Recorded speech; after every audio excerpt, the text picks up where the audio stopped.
We'll start here with the interview. Question one. Here we go. So tell us about yourself, your background, name, and what experience shaped you before becoming an entrepreneur. So, uh, I'm from small town Illinois, southwest of Chicago, about 45 minutes. Little town called Seneca, Illinois. Grew up in a farming community. So I worked on farms, uh, driving tractors since I was 9. Um, my dad was an entrepreneur. My dad actually had his own kind of what do you call it, handyman business. Okay. Uh, in fact, I don't know if you can see it. The Partridge in the Sun. the green sign at the top, that was on his truck when I was right after I was born. He had that sign made Wow. for his business. So my dad, and then my dad went on to, he was a cop, and he still had businesses on the side that he did. And my uncle was an entrepreneur. My uncle owned a bunch of river line boats, they call them, that ran from Chicago to St. Louis, and then eventually Chicago to Mississippi, down in New Orleans on the Mississippi. So I grew up in a family of entrepreneurs, let's say, guys that had their own businesses, my uncles, my dad. I learned a lot in high school and college. I worked for my dad. In fact, one of the summer between my freshman and sophomore year, my dad actually was in the hospital for most of the summer with some medical issues. So I ended up having to run the company, and I learned a ton. And he was coaching me obviously from behind, and just learning how you think as a business person, right? I'm trying to convince him to take a specific job, and he's like, nope, there's no money in it. I don't want it. Let it go. I'm like, yeah, but it's a big job. He's like, nope, there's no money in it. Wow. Sales, it doesn't necessarily pay the bills, right? It doesn't make sense and he gave me the economics of that whole deal and talked me through it. And I learned a lot from that. I learned how a business actually makes money, right? And how Hard you to actually, imagine. your philosophy that drives it, right? And that was a tree service. That was, just trimming trees, cutting trees, clearing trees, things like that. Anyway, so my dad taught me probably the most that I know about business. He was the guy. And then my second job out of college, I worked for a company called Panduit in Tinley Park, Illinois. And I learned a lot from the owner of that company, Jack Caveney. He's another guy that taught me a lot about business and how to run a business and how to, it's really a mindset.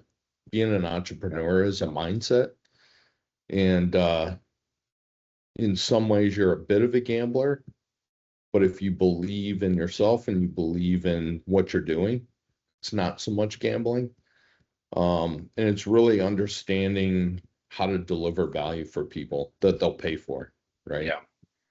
And you learn a lot. Learning that firsthand was probably the most valuable thing I could have gotten from both those guys, my dad and Jack.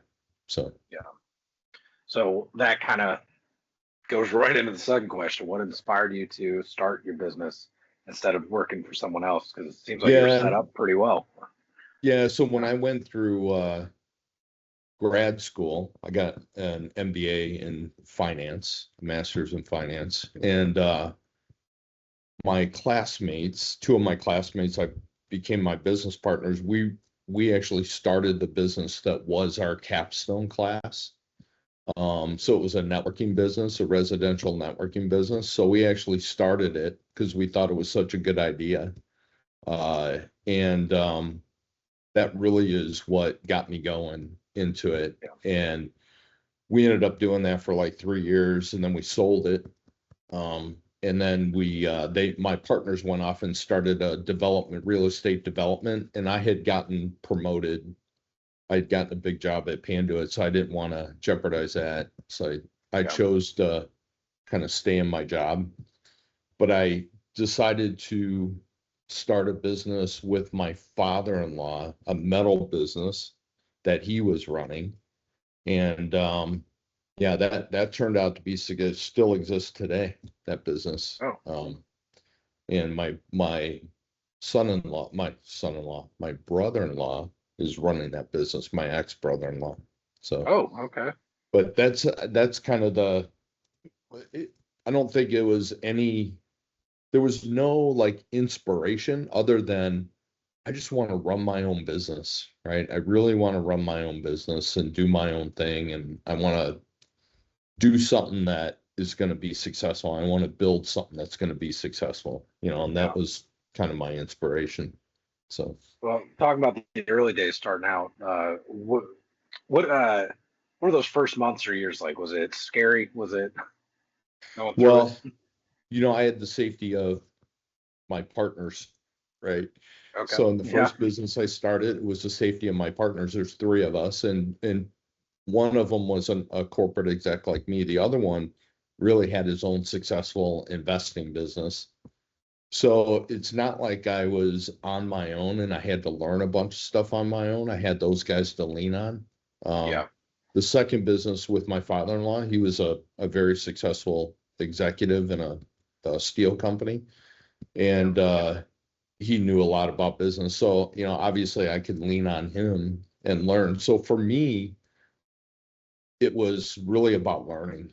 It was about Yeah. what works, what doesn't work, learning how they think, learning, how to think about decisions and, how much to spend, what to spend on, what not to spend on. Because Yeah. there's plenty of opportunities to spend money. It doesn't mean you should. Um, Sure. and you really get a sense of what's kind of frivolous or non-valuable spending versus really focused on the core and keeping it really tight on what you're trying to do and not trying to be too wide, you know? Yeah. So, Uh, so what opportunity did you see in the marketplace that made you believe your business could succeed? Was it? um, every business I've started, and I've started probably over a dozen businesses now, um, you're always looking for an unmet market need. So generally how that happens is I have a problem that I Okay. can't find a solution to. So I develop a solution to it. You just gave the Yeah. example of Jeff Cole. He wanted to Yeah. remove a tattoo. He figured Yeah. out how to do it, bought the equipment to do it, and said, I'll start a business. Yeah. It's kind of the same way. There's a market need or there's a market problem that people have that is not getting solved efficiently. And so that's where people jump in. People jump in and say, okay, I can solve that problem and I can do it in a valuable way, in a way that people will pay for, right? Yeah. And so that's been the impetus for every business I've had, that I've started. So, Well, that you kind of touch a little bit on the next question. How do you recognize changes in customer needs or market conditions, and how do those changes influence your decisions? Touch a little bit upon it with identifying a problem.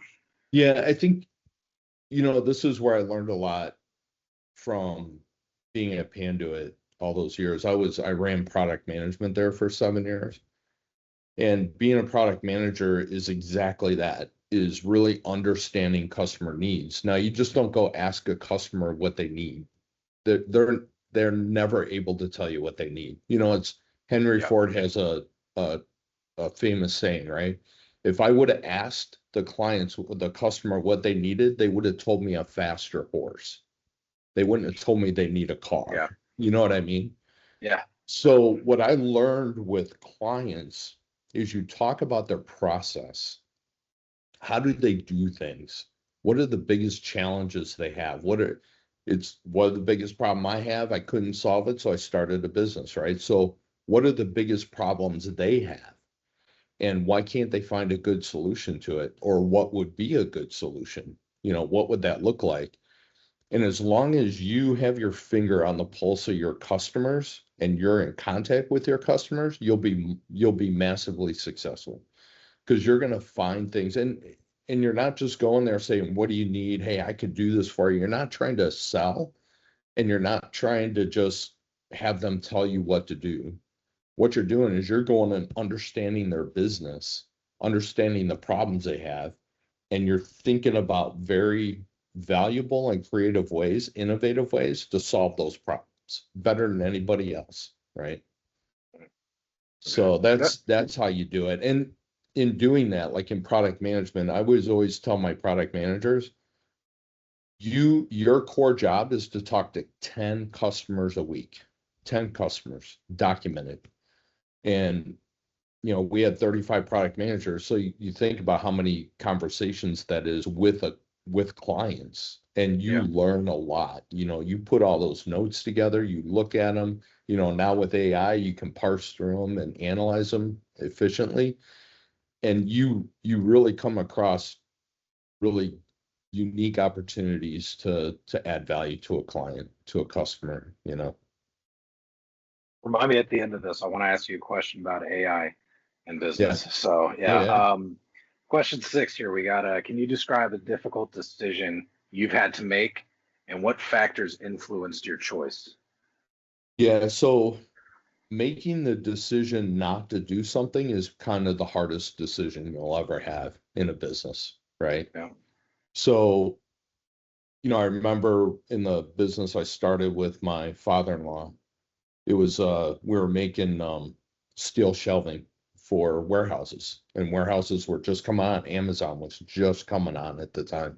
Turned out to be one of our biggest customers. But we were getting asked, hey, can you also do this siding? Can you also do this? Or can you also do that? And one of them was a really unique, it was the product we're using. We're using what's called steel decking. And we would cut it and form it and make it into steel warehouse shelving, right? Okay. But that steel decking you can use it for siding as well. And a form of siding. So we had a client that kept asking us, hey, can't you guys just make that for us, right? And we ended up saying, no, we can't do that. And I didn't understand at the time, but now I do, is because it was just outside the core of what we were doing. Yeah. And it was a different business model. It was a different go-to-market model. And it was just different. It was too different from the business we were trying to build, right? Yeah. And, after talking that through with my father-in-law, it made sense that, hey, it's a distraction. It's going to take away from the core of us trying to build this business, and it will water down our success, right? Because we'll become a jack of all trades and a master of none, right? Yeah. And the guys that are usually successful, we always say the riches are in the niches. Is you get a niche and you dominate that niche and you become an expert, like a global expert in that niche. You become the person that everybody goes to, right? A trusted advisor. And the more you lump on all these other things onto it, the more distracted and diluted you get. And it just becomes that much harder to be successful, right? I think of that with like fitness supplements and everything. I'll get into a company because I like, say, their protein powder, Yeah. and then they start introducing all this stuff, all Yeah. this stuff. Dollar Beard Club was one of them.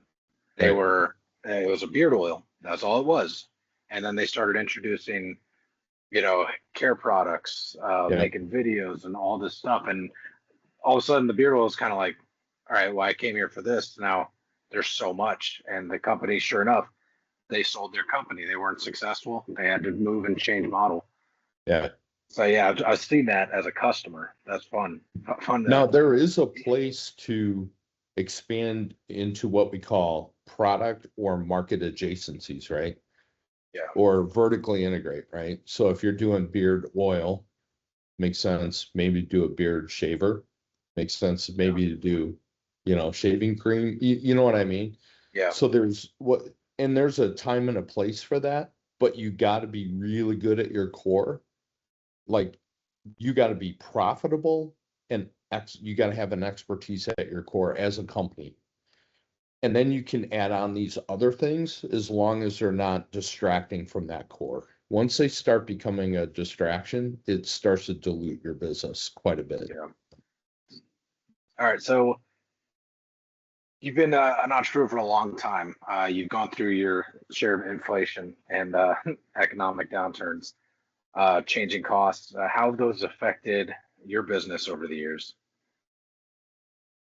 You know, I've always been very sensitive to economic downturns, and I've been through a couple, right? The internet crash, the financial crash, were two really big ones. And the one thing I learned through all of those is, man, you treat your partners. You usually have go-to-market partners, distributors, or retail channel. You have channels to market, let's call it. If you're loyal to your channels, they'll be loyal back to you for a very long time. So when Yeah. they're having, I can remember a business that we had, and we had channels that couldn't pay the bills. And we said, you know what? Don't worry about it. We'll carry it. We carried it for a year. And those guys remembered that. And, they would still have to order from us because they would run out of inventory, and they'd say, okay, I need to buy this specific item, and we'd sell it to them. And we give them lengthy terms to pay because this was in 2008, the financial crisis. Okay. So our business went down 24% that year.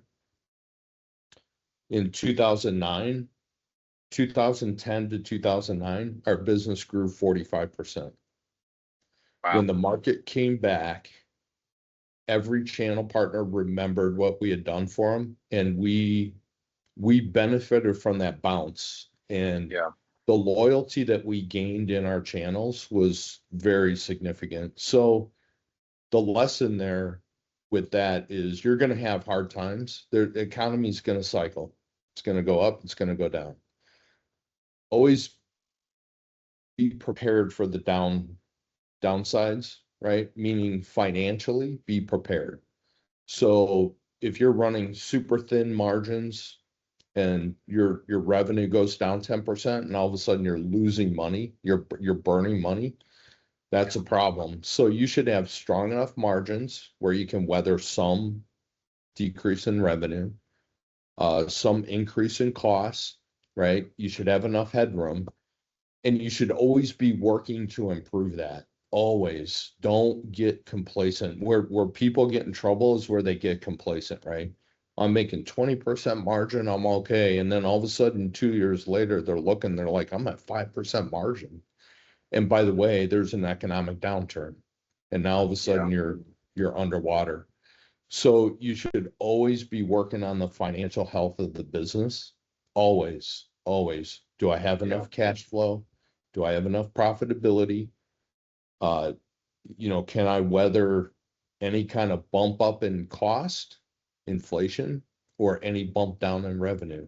And as a business owner, always be thinking about that. Always be thinking about, how do I address that now while it's not a problem, before I get caught off guard when it is a problem, Yeah. Talk about competition a little bit. What role has competition played in your success, and how has it changed the way you operate? Competition makes you a better business. Love it. I had a business where there was no competition, and you would think it's easier. It's not easier. In fact, I think it's better if you have competition, good competition, right? Yeah. Because it keeps you on your toes, makes you think outside the box, makes you innovate, makes you struggle, right? That struggle, you learn a lot in the struggle. So I look at competition as a good thing long term, because it keeps you sharp. It really forces you to improve. Always be looking, how do I improve? How do I get the edge? How do I get better? How do I one up them, right? And I think that makes it healthy, very, very healthy. It's not just business, actually. I think of back to our football seasons when we went to the Tri-County League. We had that because we were just getting complacent in victory and just dominant.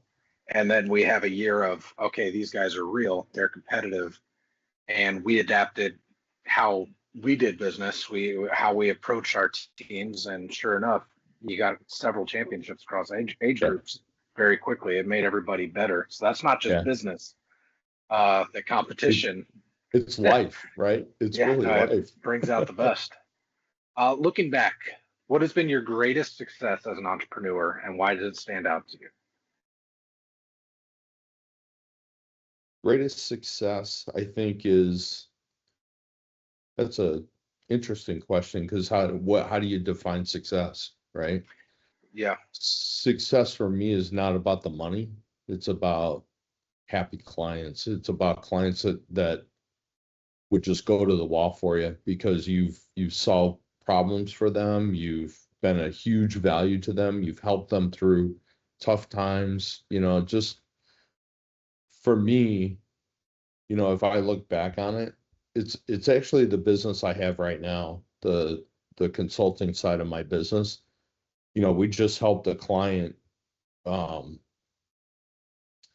So I have this client he's got it's a pair of doctors that own a 6 location pediatric dental practice. And one of the doctors called me out of the blue. I'm like, wow, he hasn't called me for a while. Called me yeah, out of the blue and he's like, hey, I'm sitting here going through things and I'm going through, all this stuff you had done with us. And he goes, I just had to call you and tell you, I don't think you understand how much you positively impacted our lives. yeah, You changed our entire life and our trajectory. yeah. And I just felt compelled to call and tell you that. I'm like, that for me was a success. That was a huge success. I mean, Yeah. that's what I'm in business for, right? I want to help Yeah. business owners be successful. And what's So, the name of this current company? my current company, I got Yeah. Valorum Innovations. Yeah. And I do consulting. So I Yeah. started as consulting just so when I was in equity, I was in private equity for 8 years. We bought companies, right? And every single time, and I saw what these equity guys did, they took advantage of business owners that didn't know any better.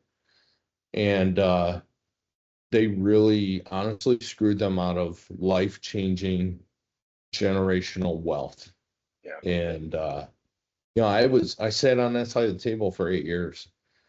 And it broke my heart, right, to see these business owners who pour their blood, sweat, and tears into their company, and they end up getting screwed out of the value they should have gotten, Yeah. you know.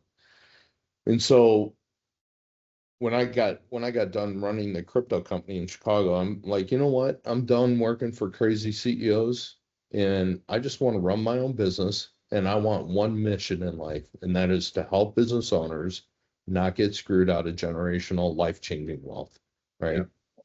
Yeah.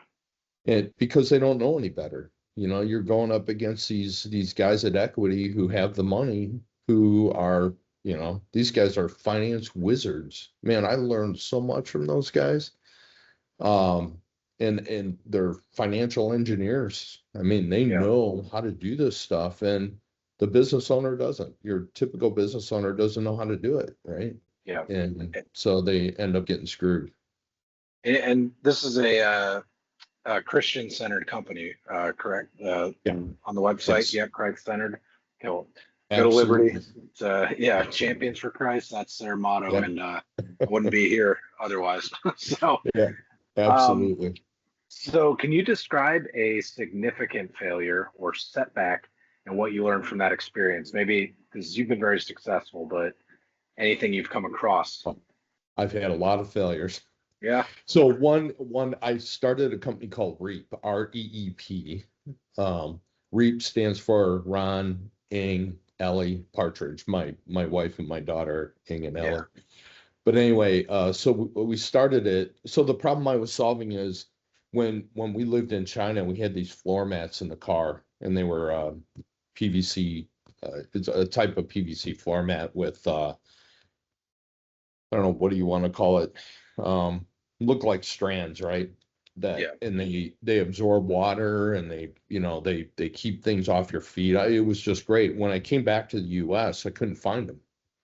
hmm, So I'm like, you know what? It's not that hard to buy that raw material bought it from Malaysia, bring it here, cut it for cars.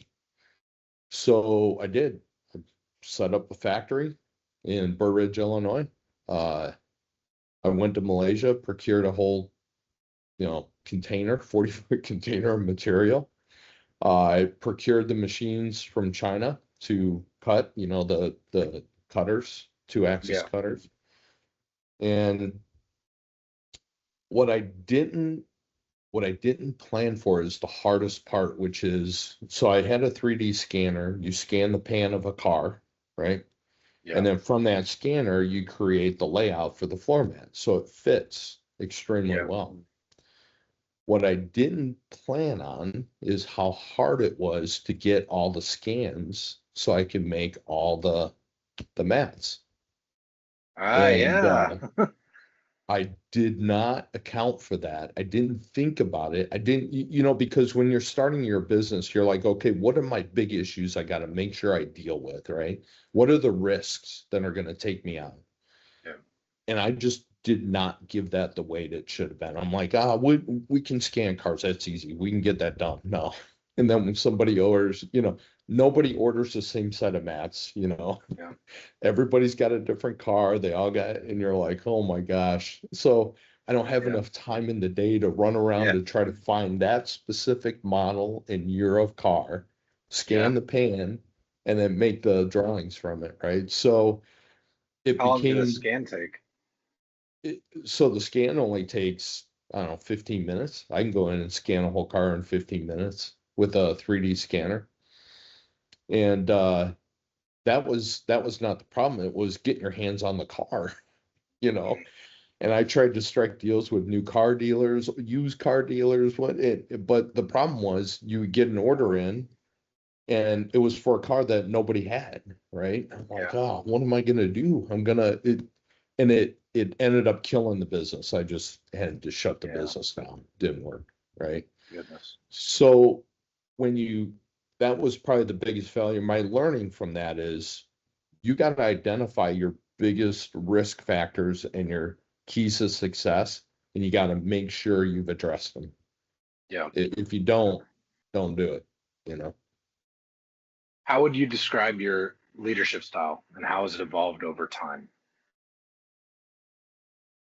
I know this My answer. leadership style, I think Yeah. in the beginning it was, as a young manager, I was a VP at 34 years old. I was a very young VP. And between the imposter syndrome, I don't know if you know what that is, but a lot of corporate executives have what's called the imposter syndrome. Like, I'm not capable of this job, and I fear the day somebody finds out I'm not capable. Between that and just the insecurities, you become a micromanager. You're usually a young executive Yeah. like that. You're a micromanager. You like to micromanage. And I see this with business owners every day. They like to micromanage. And I was Yeah. just like that. My way's the best way. I know how to do this. I'm the one that thought about it. I'm going to tell you how to do it. Right. And my leadership style evolved 180 degrees from there is, like Steve Jobs said, you don't hire smart people and then tell them what to do. You're Yeah. looking for robots, right? So you hire people that are more capable than you and you let them go do their thing. Now you challenge them. And the way you challenge them is get them to think, ask them questions. Well, why'd you do it that way? What about this way? Well, what was your thinking? How are you thinking about it, right? Because as an owner, if you are taking, I've got a client right now I just talked to today actually, who he believes he's the only one that can do business development. And so he's overburdened and he is the reason his company is not growing, right? Yeah. And so I learned that early on in my career that, look, I don't scale. I'm one person, I don't scale. So I only have so many hours in the day, and that's it. It's finite. But if I can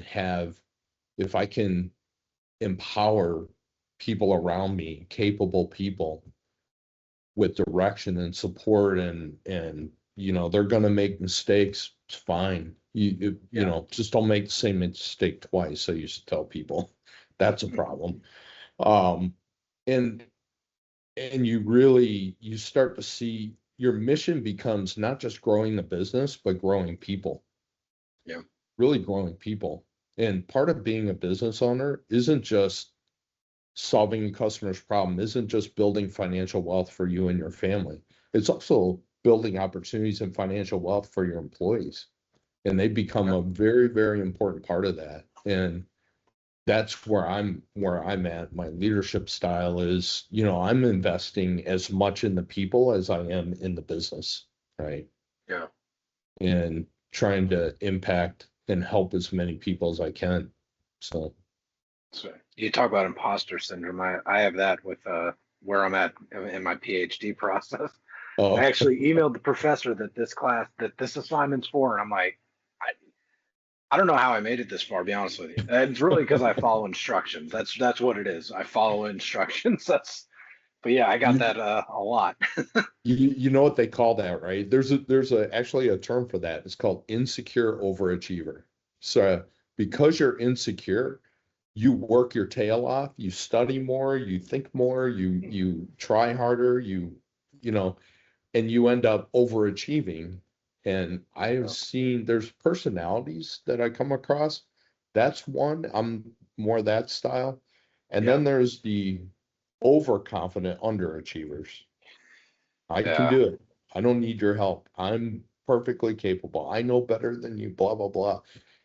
I've had to fire more people like that than I can even begin to tell you, you know. I've been that guy in air traffic control, and it was so liberating to stop doing that. Yeah.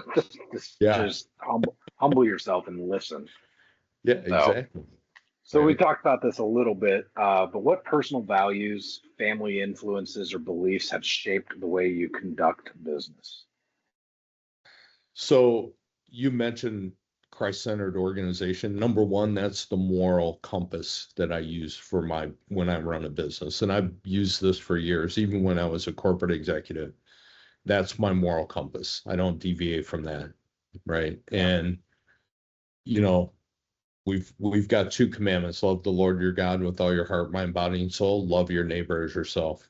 And those are my two that every single person I come across or that's in my business, um, that's how I operate, right? And I'm there to help them, support them. Now, if they do wrong, I mean, you're part of loving someone, part of supporting someone is also disciplining, right? yeah, Discipline's a very important part of that because that's how you learn. That's how I learn, right? So people often think, oh, you got to love people, and that means love them all the time and be very, what do I call it? Don't be a doormat. You're just yeah, because don't mistake my love, let's say, as license to do things that are not right, yeah. because that's not acceptable. You know what I mean? So there's Love there's is this, not coddling. yeah, exactly. Yeah, Not yeah, that's a good way to put it. It's a great way to put it. Is it's not coddling. It's tough love, right? yeah. Look, I tell people I would sit down and have a conversation with someone and say, look, I'm telling this because I love and respect you, and I want you to be successful. Here's the situation, and I would be very direct with them. You know, I owe that to you to be direct and to be hard, because some of them would say that's harsh, and I'm like, yeah, it's harsh, but that's reality, and that's life, by the way, you know. Find out. So. Yeah, but always be respectful. Always treat people with respect. Look, people, everybody's my brother and sister. Nobody's better. Nobody's worse. I'm Yeah, not better. I'm not worse. yeah, We're all brothers and absolutely. sisters. So How do you balance taking risk with protecting the long-term health of your business? yeah, calculated Yeah, risk. Always calculated. calculated risk. Yeah, Okay. like I said, entrepreneurs are in a lot of ways they're gamblers too, right? That I tell you what, you've got to have conviction and belief to do some of the things, to make some of the investments. When you're going to put a second mortgage on your house and you plow, $250,000 in your business, you've got to have conviction, and you've got to be willing to work to make that reality, right? And it's scary at the same time. And by the way, I have failed at business, absolutely failed at it. And you learn from that and you move on. You're like, okay, note that in my knowledge base. I will not do that again. Or Yeah. I learned some important lessons from that. And it's just this accumulation of just lessons. So you're able to better assess the risk more deeply and thoughtfully. The worst thing you could do, like I did with REAP, is I just brushed off the risk. I didn't consider it. I didn't think about it deeply, and it cost me several $100,000 I lost in that business, right? So that's how you balance the risk. There's always a risk.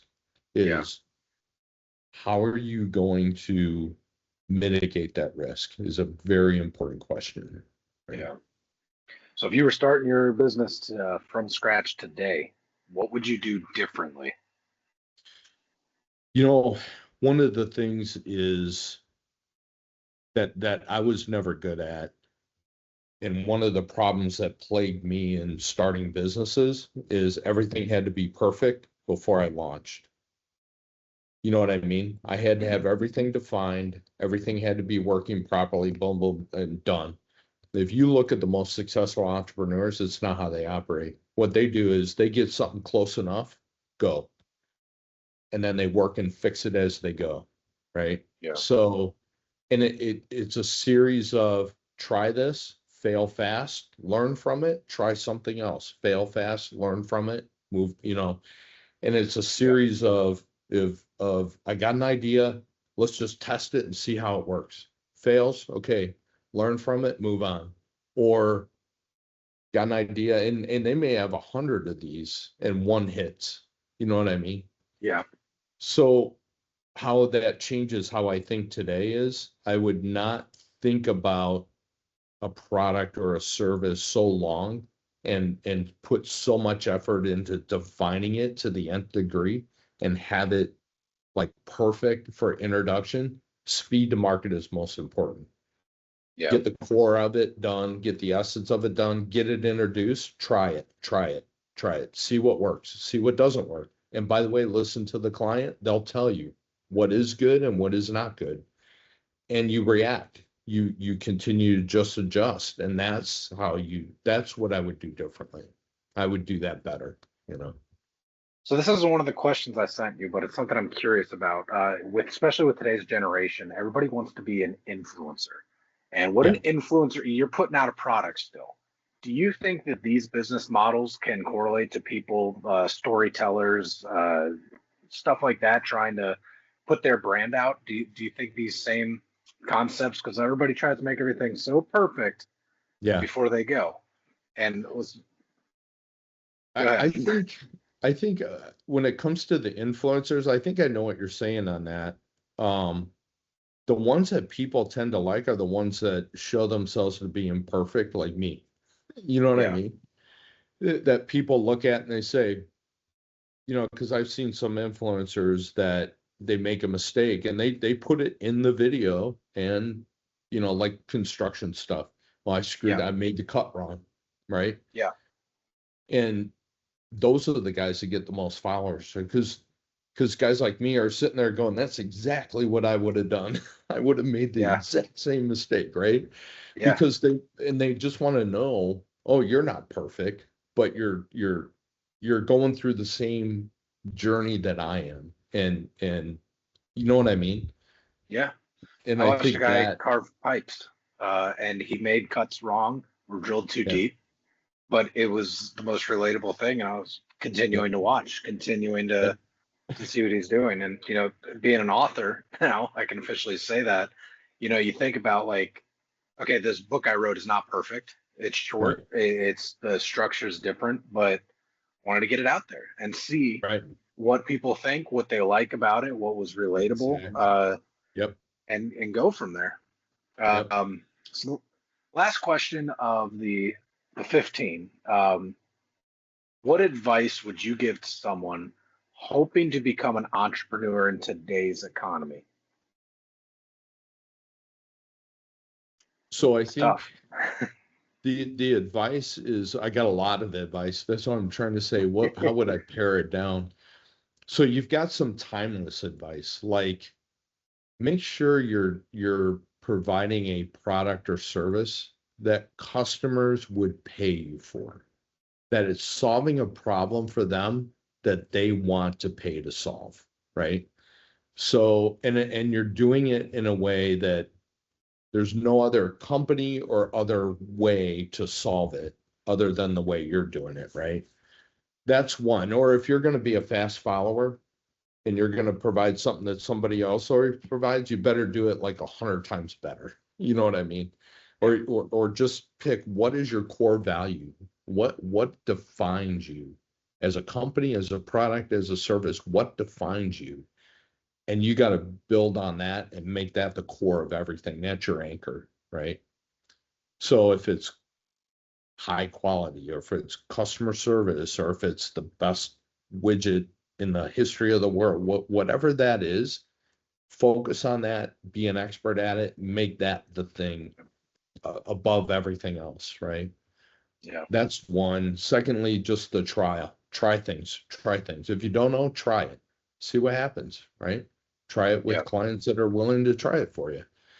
See what happens, learn from it, pivot, adjust. So always be willing to think about it differently, or if somebody calls your baby ugly, your product ugly, say, why is it ugly? Don't get offended at it.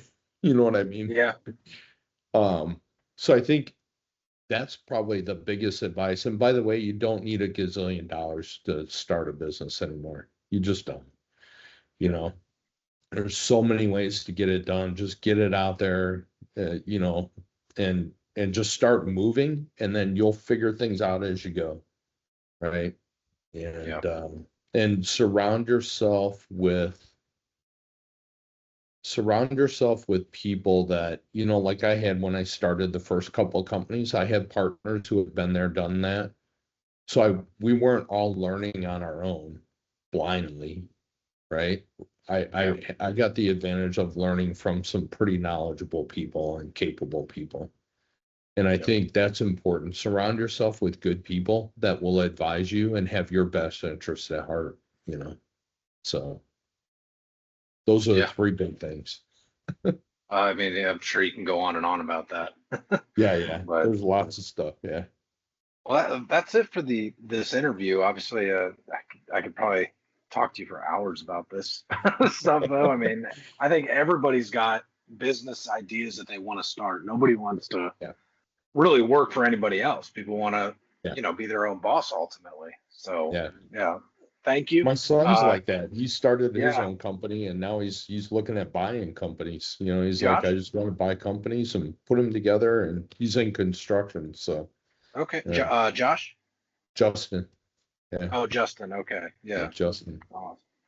Hey, apple doesn't fall far from the tree, right? So, kids obviously, no doubt, are going to be successful. But